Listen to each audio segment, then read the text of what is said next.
Very good morning to all. Today, Wednesday, date is 2/6/2021. Dear student, we are going to study today a very important lesson, that is gardener. This is the story about an old man who went to a particular place in search of a job. And even in this lesson, we are going to learn the moral is the enmity cannot bring happiness. So, if we wanted to live a very peaceable life, what we have to do? We have to love everyone, and we don't have enmity in our life. What happens if we have an enmity in our life?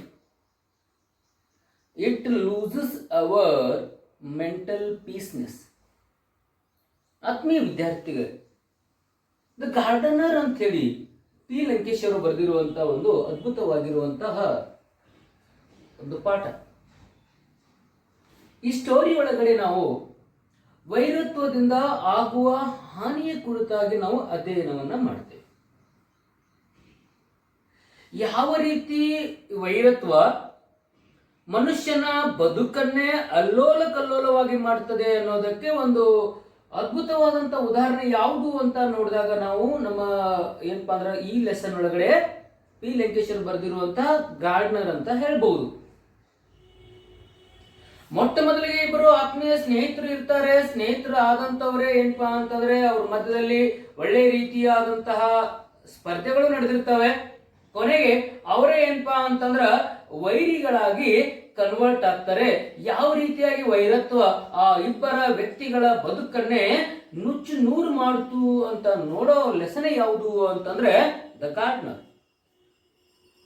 So the thing that we should have to remember, my dear student, don't have such kind of the feelings in our mind to destroy others' happiness. So it is not the right way to kill the another person's happiness. Lead a life with a proper way, with a good manner. Manners is very necessary to us. ಮೌಲ್ಯಗಳು, ಒಳ್ಳೆಯ ವಿಚಾರ, ಒಳ್ಳೆಯ ನಡೆ, ಒಳ್ಳೆಯ ನುಡಿ, ಒಳ್ಳೆಯ ಮಾತು, ಒಳ್ಳೆಯ ವ್ಯಕ್ತಿತ್ವ, ಇವು ಮನುಷ್ಯನ ಏನಪ್ಪಾ ಅಂತಂದ್ರೆ ಒಂದು ಆಭರಣಗಳಿದ್ದಂಗೆ. ಯಾವ ವ್ಯಕ್ತಿ ಹತ್ರ ಈ ಎಲ್ಲ ಸದ್ಗುಣಗಳು ಇರ್ತಾವಲ್ಲೋ ಆ ವ್ಯಕ್ತಿ ಇನ್ನೊಬ್ಬರ ಹೃದಯವನ್ನ ಗೆಲ್ಲಲಿಕ್ಕೆ ಸಾಧ್ಯ ಆಗುತ್ತೆ ಹೊರತಾಗಿ. ಆದರೆ ಯಾವ ವ್ಯಕ್ತಿ ಹತ್ರ ಈ ಮೌಲ್ಯಗಳು ಇರೋದಿಲ್ಲೋ ಆ ವ್ಯಕ್ತಿ ಏನಾಗ್ತಾನೆ, ಸಮಾಜದಲ್ಲಿ ಅತ್ಯಂತ ಕನಿಷ್ಠ ವ್ಯಕ್ತಿಯಾಗಿ ಬದುಕ್ತಾನೆ. The feelings we should have to feel here. What type of the feelings we are going to feel here? That the smell of enmity, it won't suit our life at all. If you are not capable enough to help others, and don't spoil their life. ನಿಮಗೆ ಇನ್ನೊಬ್ಬರ ಬದುಕಿಗೆ ಬೆಳಕಾಗೋದು ಗೊತ್ತಿರದೆ ಹೋದ್ರೆ, ಇನ್ನೊಬ್ಬರ ಜೀವನಕ್ಕೆ ನಿಮಗೆ ದಾರಿದೀಪ ಆಗೋದು ಗೊತ್ತಾಗದೇ ಇದ್ರೆ, ಒಳ್ಳೆಯದನ್ನ ಮಾಡಕ್ ನಿಮ್ ಕಡೆ ಸಾಧ್ಯ ಇಲ್ಲ ಅಂತಂದ್ರೆ ಯಾವತ್ತು ಕೆಟ್ಟದ್ದನ್ನ ಮಾಡಬಾರ್ದು. ಕೆಟ್ಟ ವಿಚಾರಗಳು ಮನುಷ್ಯನನ್ನ ಅಧಪತನಕ್ಕೆ ತೆಗೆದುಕೊಂಡು ಹೋಗ್ತದೆ. There is a beautiful proverb in Hindi, जिसके लिए खड्डा तोड़े थे उसमें ही वही गिर जाता है जो खड्डा that निकल गया हो. ಈ ಖಡ್ಡ ಅಂದ್ರೆ ಯಾರೋ ಈ ಏನಪ್ಪಾ ಅಂದ್ರೆ ಇನ್ನೊಬ್ಬರಿಗೋಸ್ಕರ ಒಂದು ತೆಗ್ಗನ್ನು ತೋಡಿರ್ತಾರಲ್ಲೋ ಆ ತೆಗ್ಗ ಒಳಗಡೆ ಏನಾಗುತ್ತೆ, ಇನ್ನೊಬ್ಬರಿಗೋಸ್ಕರ ತೋಡಿರ್ತೀವಿ, ಆದ್ರೆ ಅದರೊಳಗಡೆ ನಾವು ಬೀಳ್ತೀವಿ. ಹಂಗೆ ಒಂದು ವೈರತ್ವದ ವಿಷ ಬೀಜವನ್ನು ಇಟ್ಟುಕೊಂಡಂತಹ ಇಬ್ಬರು ವ್ಯಕ್ತಿಗಳ ಬದುಕಿನಲ್ಲಿ ಆದಂತಹ ಒಂದು ದುರ್ಘಟನೆ, ಆ ದುರ್ಘಟನೆಯೇ ಈ garden. So let us discuss that deeply, that when we go to that class, when we move with these lessons towards the forward. So let me open the book, page number 59, lesson number 7, the gardener. Gardener ಅಂತಂದ್ರೆ ತೋಟಗಾರ. ಹೌದಾ? ಆ ಹೊಲವನ್ನು ಮಾಡುವಂತ ವ್ಯಕ್ತಿ, ಆ ತೋಟಗಾರನ ಕುರಿತಾದಂಥ ಒಂದು ಲೆಸನ್ನು written by P Lankeshwar. There is a two difference between here, competition and rivalry. Competition ಮತ್ತೆ ರೈವಲ್ರಿ ಮಧ್ಯದಲ್ಲಿ ವ್ಯತ್ಯಾಸವನ್ನು ನೋಡ್ತೀವಿ. ಕಾಂಪಿಟೇಷನ್ ಏನಿದು? ಸ್ಪರ್ಧೆ. ಸ್ಪರ್ಧೆ ಗೆಲ್ಲುವಷ್ಟರಿಗೆ ಮಾತ್ರ ಇರ್ತದೆ. ಗೆದ್ದ ಮೇಲೆ ಏನಪ್ಪ ಅಂದ್ರೆ ಆ ವ್ಯಕ್ತಿ ಮತ್ತು ಈ ವ್ಯಕ್ತಿ ಮಧ್ಯದಲ್ಲಿ ವೈರತ್ವ ಇರೋದಿಲ್ಲ. ವೈರತ್ವ ಅಂದ್ರೆ ಏನು? ಈ ವ್ಯಕ್ತಿಯನ್ನು ನಾನು ತುಳಿದು ನಾನು ಮೇಲೆ ಬರಬೇಕು ಅಂತ ಏನು ಮುಂದೆ ಹೋಗ್ತೇವಲ್ಲೋ, ಒಬ್ಬ ವ್ಯಕ್ತಿಯನ್ನು ತುಳಿದು ಹೋಗ್ಬೇಕನ್ನೋದು ಇರ್ತದಲ್ಲೋ, ಅದು ನಮ್ಮ ಬದುಕಿನಲ್ಲಿ ಅದು ಬರಬಾರದು. ಇನ್ನೊಬ್ಬರ ಏಳಿಗೆಯನ್ನ ನೋಡಿ ಸಂತೋಷ ಪಡುವಂತಹ ಗುಣ ನಮ್ಮ ಹತ್ರ ಇರಬೇಕು. ಇದು ಒಂದು ತಾತ್ಪರ್ಯದ ಪ್ರೀ ರೀಡಿಂಗ್ ಆಕ್ಟಿವಿಟಿ ಒಳಗಡೆ ಕೊಡ್ತಾರೆ ನಮಗೆ. There is a difference between competition and the rivalry. Competition ಅಂದ್ರೆ ಸ್ಪರ್ಧೆ ಇರ್ತದೆ. ಸ್ಪರ್ಧೆ ಅಂದ್ರೆ ಒಬ್ಬ ಗೆಲ್ಬೇಕು, ಒಬ್ರು ಸೋಲ್ಬೇಕು, ಅದು ಬೇರೆ ಮಾತು. ಆದ್ರೆ ಸ್ಪರ್ಧೆ ಮುಗಿದ ಮೇಲೆ ಅವ್ರವ್ರ ವೈರತ್ವ ಇರೋದಿಲ್ಲ. ನಾವು ಹಲವಾರು ಟೀಮ್ಗಳನ್ನ ನೋಡ್ತೀವಿ, ಅಥ್ಲೆಟಿಕ್ಸ್ಗಳನ್ನ ನೋಡ್ತೀವಿ. ಎಲ್ಲರೂ ರನ್ನಿಂಗ್ ರೇಸ್ ಒಳಗಡೆ ಇರ್ತಾರೆ, ಓಡ್ತಾರೆ. ಯಾವನೋ ಒಬ್ಬ ವ್ಯಕ್ತಿ ಬರ್ತಾನೆ, ಆದರೆ ಒಬ್ಬ ಥರ್ಡ್, ಸೆಕೆಂಡ್, ಥರ್ಡ್ ಎಲ್ಲ ಇರ್ತಾರೆ. ಆದ್ರೆ ಎಲ್ಲರೂ ಲಾಸ್ಟಿಗೆ ಕೊನೆಗೆ ಏನ್ ಮಾಡ್ತಾರೆ? ಸೆಕೆಂಡ್ ಕೊಡ್ತಾರೆ, ಮತ್ತೆ ಯಥಾಸ್ಥಿತಿ, ಮತ್ತೆ ಮುಂದಿನ ಅನೆಗೆ ಅವರು ಹೋಗ್ತಾರೆ. ಆದರೆ ವೈರತ್ವ ಮಾಡಿ ನಾನು ಹಿಂದೆ ಹೋಗ್ತೀವಿ, ನಾವು ಮುಂದೋಗಿಲ್ಲ ನಾನು ವೈರಿ ಅದಂತ ಹಂಗಿಲ್ಲ. ಯಾವಾಗ ವೈರತ್ವ ನಿಮ್ಮಲ್ಲಿ ಬೆಳೀತಲೋ ಅವಾಗ ನಾವೇನ್ ಮಾಡ್ತೇವೆ? ಅವನ ದುಷ್ಟ ಗುಣಗಳು ನಮ್ಮ ಹತ್ರ ಮೂಡ್ತಾರೆ. ಹೆಂಗರೆ ಮಾಡೋಣ, ಅವನಿಗೆ ಕಾಲಿಗೆ ಮುಳ್ಳಲ್ಲಿ ಚುಚ್ಚುದು, ಹೌದಾ? ರಾತ್ರಿ ಏನಾದ್ರು ಕಾಲಿಗೆ ನೋವು ಆಗಂಗಾರೆ ಮಾಡೋದು, ಯಾರ ಕಡೆ ಹೊಡಿಸೋದು, ಓಡ್ಲಾಕ್ ಬರ್ಲಾರ್ದಂಗ. ಸೊ ಇಂಥವುಗಳನ್ನ ಮಾಡಿ ನಾವು ಗೆಲ್ಲೋದು, ರೇಸು, ಇದು ಸರಿಯಾದಂಥದ್ದಲ್ಲ. This is not the right way. What P Lankesh is going to tell here. Okay, let me read the lesson first. Okay, follow the lesson here. Elaboration can only impoverish this account and make it less authentic.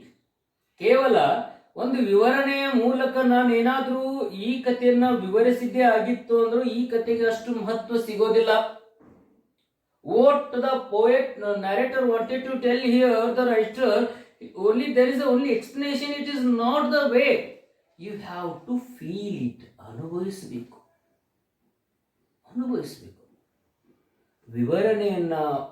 ವಿವರಣೆ ಮಾಡೋದ್ರ ಜೊತೆಗೆ ಆ ವಿವರಣೆಯನ್ನ ನಾವು ಅನುಭವಿಸಿದ್ದೇ ಆಗಿತ್ತು ಅಂದ್ರೆ ಇದಕ್ಕೆ ಬಹಳಷ್ಟು ಮಹತ್ವ ಸಿಗುತ್ತದೆ. ಹೌದಾ? ಎಷ್ಟು ನೋಡ್ರಿ ಹೆಂಗಿದೆ. Elaboration can only impoverish this account and make it less authentic. ಬರೀ ಕೇವಲ ವಿವರಣೆಯನ್ನು ಮಾಡಿದ್ದಾಗಿತ್ತು ಅಂದ್ರೆ ಇದಕ್ಕೆ ಬಹಳಷ್ಟು ಕಡಿಮೆ ರೀತಿಯಾದಂತಹ ಪ್ರಾಶಸ್ತ್ಯ ಕೊಟ್ಟ ಹಾಗೆ ಆಗುತ್ತದೆ. ಕನ್ವಿನ್ಸ್ ಅಂದ್ರೆ ಊಹಿಸಿಕೊಳ್ಳೋದು, ಕಲ್ಪನೆ ಮಾಡ್ಕೊಳ್ಳೋದು, ವಿಚಾರ ಮಾಡ್ಕೊಳ್ತಾನೆ. I convince the story in a flash. Flash ಅಂತಂದ್ರೆ ಮುಂದೆ ಹೋಗೋದು. ನಾನು ಕಥೆಯನ್ನ ನಾನು ವಿಚಾರ ಮಾಡಿ ಘಟನೆಗಳನ್ನ ಮೆಲುಕು ಹಾಕತಾ ನಾನೇನ್ ಮಾಡ್ತೀನಿ ಅಂತಂದ್ರೆ ಈ ಕಥೆಯನ್ನ ಹೇಳ್ತೀನಿ ಅಂತ ಹೇಳ್ತಾನೆ. It has its genesis in my chance encounter with an old man. Why? Because I am old man. Because I am the old man may not be my memory support to remember the story what was happened. ನನಗೆ ಕತೆ ಪೂರ್ಣವಾಗಿ ನೆನಪಾಗದೆ ಹೋಗ್ಬೋದು, ಕೆಲವೊಂದಿಷ್ಟು ಘಟನೆಗಳನ್ನ ಮರಿಬಹುದು. ಯಾಕೆ ಅಂತಂದ್ರೆ reason ಏನು ಅಂದ್ರೆ I am an old man. ನಾನಿವಾಗ ವಯಸ್ಸಾಗಿರುವಂತ ಒಬ್ಬ ವೃದ್ಧ. ಯಾವಾಗ ನನಗೆ ವೃದ್ಧ ಇರ್ತದಲ್ಲೋ ಅದಕ್ಕೆ ಮೆಮರಿ ಏನಾಗೋದಲ್ಲಿ ಲಾಸ್ ಆಗೋದಲ್ಲಿ ಸಹಜನೇ ಇರ್ತದೆ. ಹಾಗಾಗಿ ನನಗೆ ಗೊತ್ತಿರುವಂತಹ ಕಥೆಯನ್ನ ನಾನು ಹೇಳ್ತೀನಿ. ಆದ್ರೆ if memory is support to me properly. ನೋಡಷ್ಟು ಅದ್ಭುತ ಮಾತಾಡ್ತಾರೆ. ಹಿ ವಾಸ್ ಹೇಳ್ತಾನೆ. ಹಿ ಅಂತಂದ್ರೆ ಯಾರು ಅಂತಂದ್ರೆ, ಹಿ ಅಂತಂದ್ರೆ ಇಲ್ಲಿ ಆನ್ ಓಲ್ಡ್ ಮ್ಯಾನ್. ಹೌದಾ, ಇಲ್ಲಿ ನ್ಯಾರೇಟರ್ ಹೇಳ್ತಾನೆ ಹಿ ಅಂತ ಯಾರಿಗೆ ಸೂಚಿಸ್ತಾನ ಅವನು, ಹಿ ಅಂತ ಸೂಚಿಸಿರೋದು ಯಾರಿ, old man. The old man what happens here ನೋಡ್ರಿ, ನಾನು ನಿಮ್ಗೆ ಹೇಳ್ತೇನೆ. He was standing in a coconut grove near Channapatna. My dear students, this is the coconut grove for. ಇಲ್ಲಿ ಏನಪ್ಪಾ ಅಂತಂದ್ರೆ ತೆಂಗಿನ ಮರಗಳ ಏನಪ್ಪಾ ಅಂತಂದ್ರ ತೋಟ ಇರ್ತದೆ. ಈ ತೆಂಗಿನ ಮರ ತೋಟದಲ್ಲಿ ಎಲ್ಲಿ ಇರ್ತದೆ ಇದು ತೆಂಗಿನ ಮರದ ತೋಟ ಅಂತಂದ್ರೆ Channarayapatna. Where it is there, the coconut grove plant, where is there, the coconut grove field or the plant, it is there in Channarayapatna. ಈ ಚನ್ನರಾಯಪಟ್ಟಣದಲ್ಲಿರುವಂತಹ ತೆಂಗಿನ ಮರದ ತೋಟದಲ್ಲಿ ಒಬ್ಬ ವ್ಯಕ್ತಿ ಬಂದು ನಿಂತುಕೊಂಡಿರ್ತಾನೆ. He was standing there. He means he is none other than he is an old man. ಹಿ ಅನ್ನುವಂಥ ಪದ ಯಾರನ್ನ ಅಡ್ರೆಸ್ ಮಾಡ್ತದೆ, ಯಾರನ್ನ ಸೂಚಿಸ್ತದೆ ಅಂದ್ರೆ, he refers to an old man who was standing in the middle of coconut groves. ಆ coconut ಏನಪ್ಪಾ ಅಂದ್ರ ಗಿಡಗಳ ಮಧ್ಯದಲ್ಲಿ ಆ ವ್ಯಕ್ತಿ ನಿಂತ್ಕೊಂಡಿರ್ತಾನೆ. ನಿಂತ್ಕೊಂಡ್ಮೇಲೆ ಏನಾಯ್ತು ಅಂದ್ರೆ, so it is near Channarayapatna. His eyes were suffused with a strange memories and a native intelligence. ಅವನ ಕಣ್ಣುಗಳು, ವಿಸ್ತಾರವಾದಂತ ಕಣ್ಣುಗಳಲ್ಲಿ ಏನಪ್ಪಾ ಅಂತಂದ್ರ ಹಳೆಯ ನೆನಪುಗಳು ಕಾಣಿಸ್ತಾ ಇರ್ತವೆ ಮತ್ತು ಆತನಲ್ಲಿ ಜಾಣ್ಮೆ ಇರ್ತದೆ. ಜಾಣ್ಮೆ ಇರ್ತದೆ, ನೇಟಿವ್ ಇಂಟೆಲಿಜೆನ್ಸ್. ಇಂಟೆಲಿಜೆನ್ಸ್ ಆಗಿರ್ತಾನೆ, ಜಾಣ್ಮೆ ಇರ್ತದೆ. ಜಾಣ್ಮೆಯ ಜೊತೆಗೆ ಅವನಲ್ಲಿ ಇನ್ನೊಂದು ಏನಿರ್ತದೆ ಅಂದ್ರೆ ವಿಚಿತ್ರವಾದಂತಹ ನೆನಪುಗಳು, ಕಾಡುತ್ತಿರುವಂತಹ ಕಣ್ಣುಗಳು ಇರ್ತದೆ. Because the man is going to tell the story here. He stood there. ಆ ವ್ಯಕ್ತಿ ನಿಂತಿದ್ದ ಎಲ್ಲಿ, ಅಮಂಗ್ ದ ಕೋಕೋನಟ್ ಗ್ರೋವ್ಸ್. ಹೇಗಿರ್ತಾನೆ ಇವನು, how he was a tall figure. His height is a very, very good. ಚೆನ್ನಾಗಿರುವಂತಹ ಸದೃಢವಾದಂತಹ ಏನಪ್ಪಾ ಅಂದ್ರೆ ಆತನ ಹೈಟ್ ಇರ್ತದೆ, ಎತ್ತರವಾಗಿರ್ತಾನೆ. ಹೇರ್ ಗಾನ್ ಗ್ರೇ, ಕೂದಲೆಲ್ಲ ನೊರೆತು ಹೋಗಿರ್ತವೆ, ಕೂದಲುಗಳು ಎಲ್ಲ ಬಿಳಿಯಾಗಿರ್ತವೆ ಅಂತ ತಿಳ್ಕೊಳ್ಳಿ. ಯಾಕೆ ಅಂದ್ರೆ due to the age. Hair gone grey, a long beak like nose, strong muscular arms. ಕೊಕ್ಕೆ ಹಾಗೆ ಮೂಗಿರ್ತದೆ, ಉದ್ದನೆಯ ಮೂಗು, ಕೊಕ್ಕೆ ಹಾಗೆ ಇರುವಂತ ಮೂಗಿರ್ತದೆ.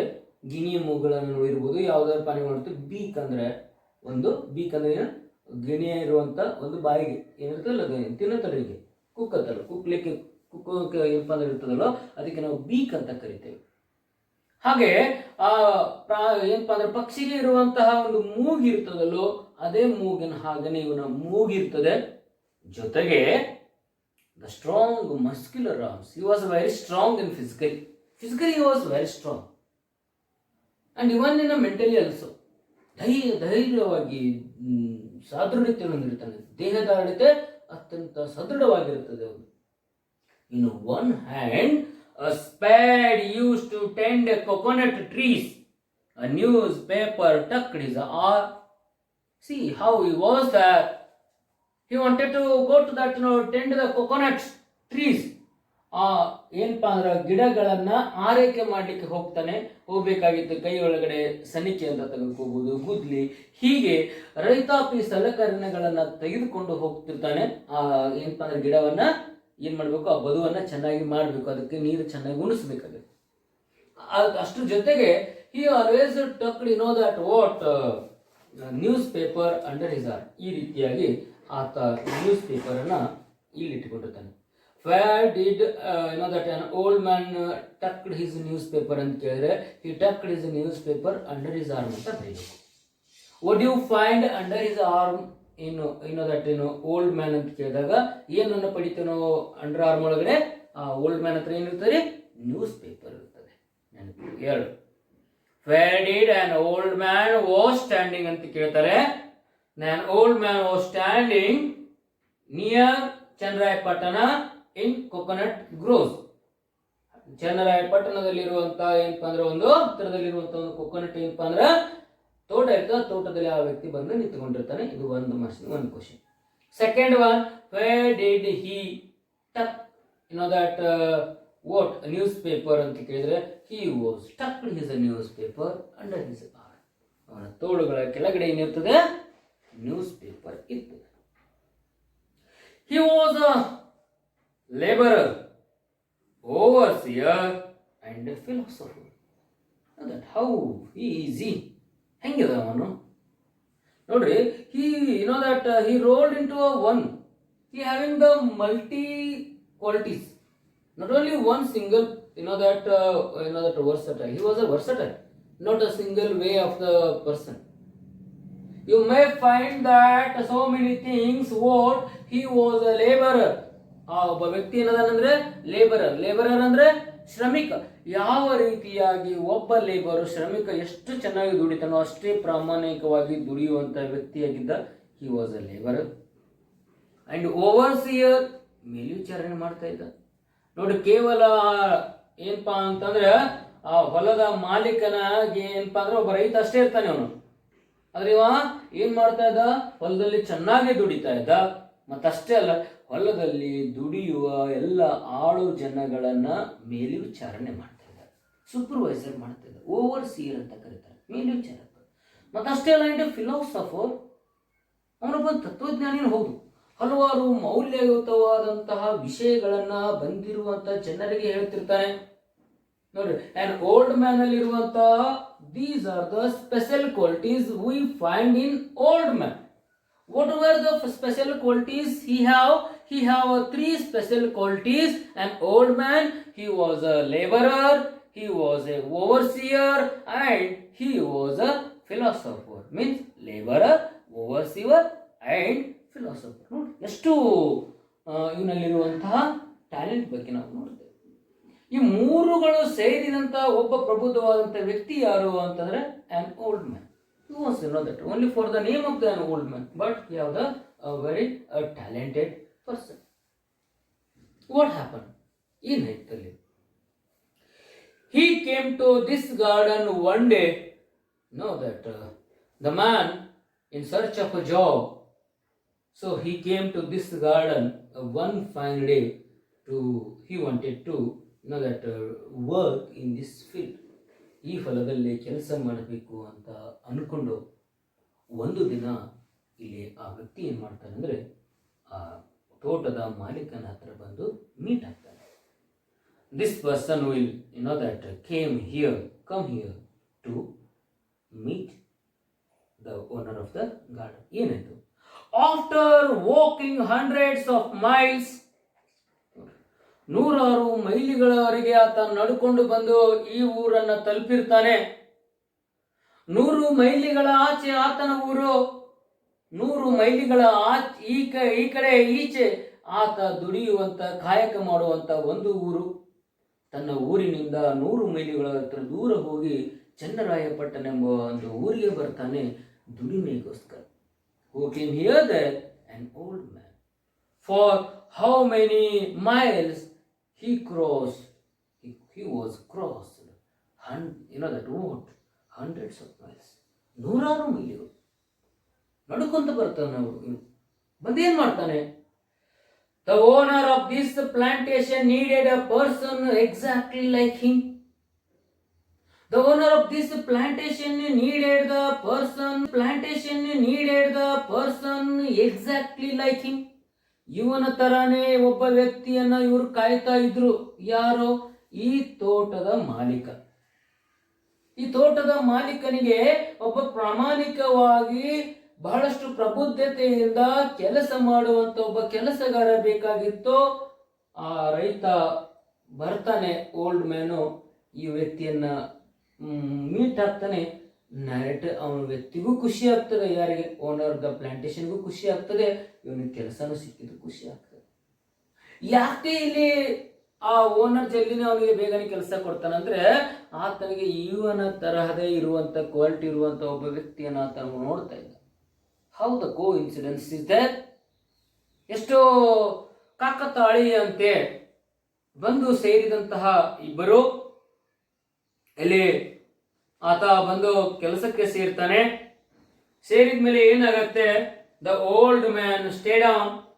S, know that he was stay down there because the owner gave him the work.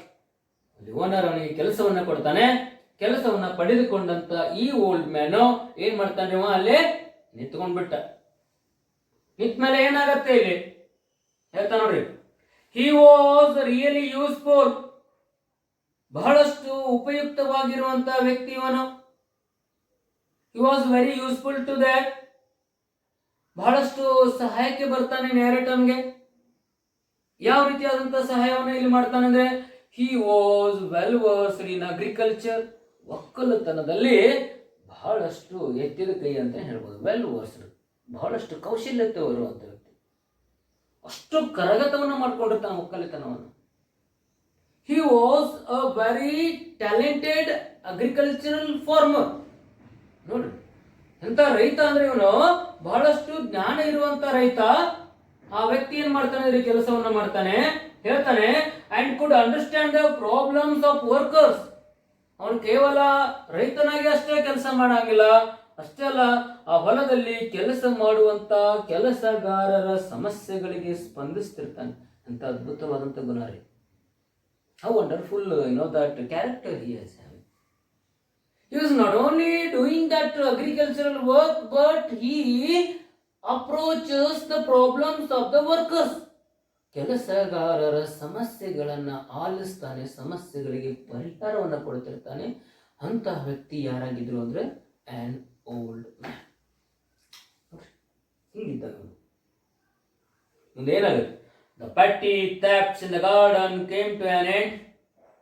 ಈ ವ್ಯಕ್ತಿ ಯಾವಾಗ ಆ ತೋಟದಲ್ಲಿ ಬಂದು ನಿಲ್ತಾನಲ್ಲೋ, ವಾಸಿಸ್ಲಿಕ್ಕೆ ಶುರು ಮಾಡ್ತಾನಲ್ಲೋ, ಅಲ್ಲಿನಿಂದ ಏನಾಗುತ್ತೆ ಅಂದ್ರೆ ಯಾವ ಕಳ್ಳತನನು ಸಹ ಆ ಹೊಲದಲ್ಲಿ ನಡೆಯೋದೇ ಇಲ್ಲ. ಇದಕ್ಕಿಂತ ಮುಂಚಿತವಾಗಿ ಆ ಓನರ್ ಬೆಳೆದಿರುವಂತ ಹೊಲದಲ್ಲಿರುವಂತ ಏನಪ್ಪಾ ಅತ್ಯಮೂಲ್ಯವಾದಂತಹ ವಸ್ತುಗಳು ದುಡುಗಾಗಿ ಹೋಗ್ತಾ ಇದ್ವು. ಯಾರೋ ತೆಂಗಿನ ಮರಗಳನ್ನು ಕಿತ್ಕೊಂಡು ಹೋಗ್ತಾ ಇದ್ರು, ಹಣ್ಣಿನ ಗಿಡಗಳಿದ್ವು ಅವೆಲ್ಲ ಕಿತ್ಕೊಂಡು ಹೋಗ್ತಾ ಇದ್ರು, ತೆಂಗಿನಕಾಯಿಯನ್ನು ಕೀಳ್ತಾ ಇದ್ರು. ಹೀಗೆ ಹಲವಾರು ರೀತಿಯಾದಂತಹ ಕಳ್ಳತನಗಳು ಏನಾಗುತ್ತಂದ್ರೆ ಈ ವ್ಯಕ್ತಿ ಬಂದ ಮೇಲೆ ನಿಂತು ಹೋಗ್ತದೆ. The petty thefts came to an end here. The income from the garden improved dramatically. Natural ಆಗಿ ಏನಾಗುತ್ತೆ ಅಂದ್ರೆ ಆ ತೋಟದ ಇನ್ಕಮ್ ಬಹಳಷ್ಟು ಹೆಚ್ಚಾಗ್ತದೆ. Not only for that small amount, huge amount, the drastic change in the life of the plantation owner. Plantation ಓನರ್ನ ಬದುಕಿನಲ್ಲಿ ಬಹಳಷ್ಟು ಅದ್ಭುತವಾದಂತಹ ಬದಲಾವಣೆ ತರಲಿಕ್ಕೆ ಸಾಧ್ಯ ಆಗುತ್ತೆ. ಈ ಓಲ್ಡ್ ಮ್ಯಾನ್ ಅಷ್ಟು ಕರಗತವಾಗಿ ದುಡಿದು ಪ್ರಾಮಾಣಿಕವಾಗಿ ಕೆಲಸ ಮಾಡಿದ ಪರಿಣಾಮವಾಗಿ ಏನಾಗುತ್ತೆ ಅಂದ್ರೆ ಆದಾಯ ಆ ಹೊಲದಿಂದ ಜಾಸ್ತಿ ಯಾರಿಗೆ ಬರ್ತದ್ರೆ, ಓನರ್ ಆಫ್ ದ ಪ್ಲಾಂಟೇಶನ್ಗೆ ಬರ್ತದೆ. ಅವಾಗೇನಾಗುತ್ತೆ, there was a perceptible change in the life style of the owner. ಯಾವಾಗ ಆದಾಯ ಬಹಳಷ್ಟು ಬರ್ಲಿಕ್ಕೆ ಶುರು ಮಾಡ್ತದಲ್ಲೋ ಆವಾಗ ಏನಾಗುತ್ತೆ ಅಂದ್ರೆ ಏನಪ್ಪಾ ಅಂದ್ರೆ ಓನರ್ ಇದ್ದಲ್ರಿ, ಆ ಓನರ್ನ ಬದುಕಿನಲ್ಲಿ ಬದಲಾವಣೆ ಬಂತು. ಡ್ರಾಸ್ಟಿಕ್ ಅಂದ್ರೆ ಬಹಳಷ್ಟು ಬದಲಾವಣೆ, ಬಹಳ ಬದಲಾವಣೆ ಆಗ್ತದೆ. ಯಾರ ಬದುಕಿನಲ್ಲಿ ಬಹಳ ಬದಲಾವಣೆ ಐತಿ ಇಲ್ಲಿ? ಲೈಫ್ ಆಫ್ ದ ಓನರ್, ಓನರ್ನ ಬದುಕಿನಲ್ಲಿ ಬದಲಾವಣೆ ಆಗ್ತದೆ. ಏನಾದ ಹಾಗಾದ್ರೆ ಪ್ಲಾಂಟೇಶನ್ ಓನರ್ ಏನೇನು ಆಗ್ತಾನೆ ನೋಡು. ಆದಾಯ ಬಂತು, ಆದಾಯ ಬಂದ ಮೇಲೆ ಈ ವ್ಯಕ್ತಿ ಏನ್ ಮಾಡ್ಲಿಕ್ಕೆ ಶುರು ಮಾಡ್ತಾನೆ ನೋಡ್ರಿ, ದ ಪ್ಲಾಂಟೇಶನ್ ಎಕ್ಸ್ಪ್ಯಾಂಡೆಡ್. ತೋಟವನ್ನ ಹೆಚ್ಚಿಗೆ ಮಾಡ್ಕೊಂಡ. ಬಂದ ಆದಾಯವನ್ನ ತೆಗೆದುಕೊಂಡು ಆದಾಯವನ್ನ ದುಡ್ಡನ್ನ ಕೊಟ್ಟು ಮತ್ತೊಂದಿಷ್ಟು ಜಮೀನನ್ನ ಖರೀದಿ ಮಾಡ್ಕೊಂತಾನೆ. ಆ ತೋಟ ಏನಾಯ್ತು, ಎಕ್ಸ್ಪ್ಯಾಂಡ್ ಆಯ್ತು. ಮೊದಲಿಗೆ ಒಂದ್ ಸ್ವಲ್ಪ ಜಮೀನು ಇರ್ತದೆ, ನಂತರ ಏನಾಯ್ತು, ಈ ವ್ಯಕ್ತಿ ಬಂದ ಮೇಲೆ ಇನ್ನೊಂದಿಷ್ಟು ಜಾಸ್ತಿ ಆಯ್ತು. Plantation expanded, but the owner became lethargic and shied away from hard work. ಆದರೆ ಆತ ಶ್ರೀಮಂತ ಆದ, ಪ್ಲಾಂಟೇಶನ್ ಗ್ರೋತ್ ಆಯ್ತು. ಆದ್ರೆ ಓನರ್ ಏನಾಗ್ತಾನ್ರಿ, ಲೆಥಾರ್ಜಿಕ್. ಲೆಥಾರ್ಜಿಕ್ ಅಂದ್ರೆ ಆಲಸ್ಯ, ಆಲಸ್ಯ ಅದ, ಅವನು ಕೆಲಸನೇ ಮಾಡಲಿಲ್ಲ. And side away from the hard work. Hard work ಮಾಡೋದನ್ನು ಬಿಟ್ಟು ಏನ್ ಮಾಡ್ತಾನಂದ್ರೆ ಸುಮ್ಮನೆ ಕೆಲಸ ಬಿಟ್ಟು ಸುಮ್ಮನೆ ಊರು ತಿರುಗಿರುವಂತಹ ಕೆಲಸದಲ್ಲಿ ಈತ ತೊಡಗ್ತಾನೆ. ಯಾಕೆ ನಾ ದುಡಿಬೇಕು ಅಂದವನು owner of the plantation, because all works were done by that old man. ಹೊಲದಲ್ಲಿರುವಂತ ಎಲ್ಲ ಕೆಲಸಗಳನ್ನ ಯಾರು ಮಾಡ್ತಾರೆ ಇಲ್ಲಿ? ಓಲ್ಡ್ ಮ್ಯಾನ್ ಮಾಡ್ತಾನ. ಹಾಗಾದ್ರೆ ಎಲ್ಲಾ ಕೆಲಸನ ಓಲ್ಡ್ ಮ್ಯಾನ್ ಮಾಡೋದ್ರಿಂದಾಗಿ ನಾನೇನ್ ಮಾಡ್ಲಿ ನಾನೇನ್ ಮಾಡ್ಲಿ? What can I do there? All works were done by an old man. Old man ಎಲ್ಲ ಕೆಲಸವನ್ನ ಮಾಡಿ ಮುಗಿಸ್ತಾನ. ನನಗೆ ಯಾವುದೇ ಕೆಲಸ ಇಲ್ಲ ಅಂತ ಗೊತ್ತಾಗುತ್ತ, ಹಾಗಾಗಿ ಆತ ಕೆಲಸ ಮಾಡೋದನ್ನ ನಿಲ್ಲಿಸಿಬಿಟ್ಟ. ಫಾರ್ ದಟ್ ರಿಸಲ್ಟ್, ಅದರ ಪರಿಣಾಮವಾಗಿ ತತ್ಪರಿಣಾಮವಾಗಿ the owner became lethargic and shied away from the hard work. ಆತ ಸೋಮಾರಿ ಆಗ್ತಾನೆ ಮತ್ತು ಹಾರ್ಡ್ ವರ್ಕ್ ಮಾಡೋದನ್ನ ಆತ ನಿಲ್ಲಿಸಿ. His wife found all this very strange. ಅವನ ಹೆಂಡತಿ ಈ ಬದಲಾವಣೆಯನ್ನ ಗಮನಿಸ್ತಾ ಇದ್ದ. ಅವನ ಹೆಂಡತಿ plantation owners wife observing all the movements in that changes in Har husbands life. ಅವಳ ಪ್ರತಿಯೊಂದನ್ನು ಕೂಲಂಕುಷವಾಗಿ ಅವಲೋಕನೆ ಮಾಡಲಿಕ್ಕೆ ನಿಲ್ತಾಳೆ. ಯಾರು? owner's wife. She observed that moment, every moment, how the changes came in our life. ನಮ್ಮ ಬದುಕಿನಲ್ಲಿ ಯಾವ ರೀತಿ ಬದಲಾವಣೆ ಬಂತು ಅನ್ನೋದನ್ನು ಅವಳು ಗಮನಿಸ್ತಾನೆ ಇದ್ಳು. ಏನು ಗಮನಿಸಿದ್ದವಳು? ಏನು ಬದಲಾವಣೆ ಆಗ್ತದೆ ಮತ್ತೆ ಹೇಳ್ತಾಳು. His wife found all this very strange. ಎಲ್ಲವೂ ವಿಚಿತ್ರ ಅಂತ ಕಾಣಿಸ್ಲಿಕ್ಕೆ ಶುರು ಮಾಡ್ತಾವಳು ಹೆಂಡತಿಗೆ. ಎಲ್ಲನೂ ವಿಚಿತ್ರ. ಯಾವ ವಿಚಿತ್ರ? She found it hard to decide whether the old man's arrival was for the better or for the worse. ಅನ್ಕೊಳ್ಳೆ, ಏನು ನನ್ನ ಬದುಕಿನಲ್ಲಿ ಹಿಂಗೆ ಘಟನೆ ನಡೆದು ಹೋಯ್ತಲ್ಲ. ಈ ಓಲ್ಡ್ ಮ್ಯಾನ್ ಬಂದಿರೋದು ನಮ್ಮ ತೋಟಕ್ಕೆ, ಇದು ನಮ್ಗೆ ಒಳ್ಳೇದು ಅಥವಾ ಕೆಟ್ಟದು ವಿಚಾರ ಮಾಡಬೇಕು. ಅವಳಿಗೆ ಒಳ್ಳೇದು ಅಂತನೂ ಹೇಳಿ ಎಕ್ಸ್ಪೆಕ್ಟೇಷನ್ ಮಾಡ್ಲಿಕ್ಕೆ ಆಗೋಲ್ತು. ಯಾಕಂದ್ರೆ ಜೀವನದಲ್ಲಿ ಹಲವಾರು ಘಟನೆಗಳು ಇಲ್ಲಿ ಮುಂದೆ ನಡೆದು ಹೋಗ್ತದೆ, ಬದಲಾವಣೆ ಆಗಿರ್ತದೆ ಏನಂಬುದನ್ನ ಮುಂದೆ ಅವ್ರು ಹೇಳ್ತಾರೆ. ಇವ ಬಂದಿರೋದು ಇಲ್ಲಪ್ಪ ನಮ್ಮ ಜೀವನಕ್ಕೆ ಒಳ್ಳೇದಲ್ಲ ಅಂತಂದ್ರೆ ಅದನ್ನು ಅನ್ನಕ್ಕಾಗಲ್ಲ, ಬಹಳ ಒಳ್ಳೇದು ಅಂತ ಅನ್ಲಿಕ್ಕೂ ಆಗೋದಿಲ್ಲ. ಏನಿದು ಇವ ನಮಗೆ ವರವೋ ಶಾಪೋ ಅನ್ನೋ ಹಾಗೆ ಅವಳಿಗೆ ಕಲ್ಪನೆ ಮೂಡಲಿಕ್ಕೆ ಶುರು ಮಾಡ್ತದೆ. Know that because I told you that earlier, she observed each and every movement of her own husband. ಅವಳ ಗಂಡನಲ್ಲಿ ಆಗುತ್ತಿರುವಂಥ ಎಲ್ಲ ಬದಲಾವಣೆಗಳನ್ನು ಅಭ್ಯಾಸ ಮಾಡಿರ್ತಾಳೆ. It seems to her very strange. ಅವಳಿಗೆ ಇದೆಲ್ಲನೂ ವಿಚಿತ್ರ ಅಂತ ಅನಿಸ್ತದೆ. ಕನಸಿನಲ್ಲಿ ಜರುಗಿದ ಹಾಗೆ ನಡೆದ ಹಾಗೆ ಹೋಗ್ತದೆ ಘಟನೆಗಳು. ಅದಕ್ಕೆ ಅವಳು ವಿಚಾರ ಮಾಡ್ತಾಳೆ, how can I to come to know whether this fellow arriving to our plantation is good or bad. ಒಳ್ಳೆಯದು ಅಥವಾ ಕೆಟ್ಟದ್ದು ಎನ್ನುವ ದ್ವಂದ್ವದಲ್ಲಿ ಏನಪ್ಪಾ ಅಂದ್ರೆ ಓನರ್ನ ಹೆಂಡತಿಯಲ್ಲಿ ಮಕ್ಕಳಾಗಿರ್ತಾರೆ. ಅವ್ರು ಹೇಳ್ತಾರೆ ಏನು? Her husband's wealth and social prestige had risen higher. ಅವಳ ಗಂಡನ ಸಾಮಾಜಿಕ ಪ್ರತಿಷ್ಠೆ ಗೌರವ ಬಹಳಷ್ಟು ಎತ್ತರದಲ್ಲಿ ಹೋಗಿರ್ತದೆ. ಯಾಕೆಂದ್ರೆ ಮೊದಲಿಗೆ ಬಡವನಾಗಿರ್ತಾನೆ, ಈಗ ಅತ್ಯಂತ ಶ್ರೀಮಂತನಾಗಿದ್ದ, ಸೋಷಿಯಲ್ ಸ್ಟೇಟಸ್ನಲ್ಲಿ ಹಾಯ್ ಆಗಿರ್ತಾನೆ. ಎಲ್ಲ ಜನ ಅವನಿಗೆ ಗೌರವವನ್ನು ಕೊಡ್ತಾ ಇದ್ರು, because he is a very rich man. ಮೊದಲಿಗೆ ಪೂವರ್ ಇರುವಂಥವನು ಈಗ ಉನ್ನತ ಮಟ್ಟಕ್ಕೆ ಮೇಲೆ ಇರ್ತಾನೆ, ಗಂಡನ ಗೌರವ ಹೆಚ್ಚಾಯಿತು.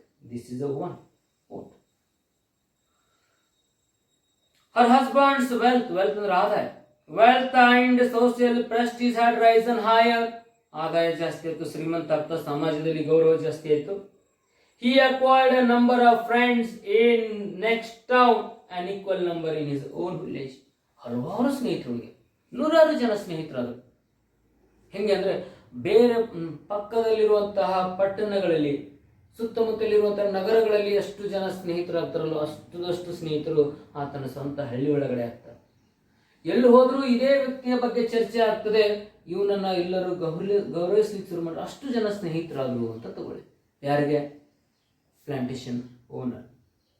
ಪ್ಲಾಂಟೇಶನ್ ಓನರ್ನ ಆದಾಯ ಜಾಸ್ತಿ ಆಯಿತು, ಸೋಷಿಯಲ್ ಗೌರವ ಜಾಸ್ತಿ ಆಗ್ತದೆ. ತಕ್ಷಣ ಏನಾಯಿತು?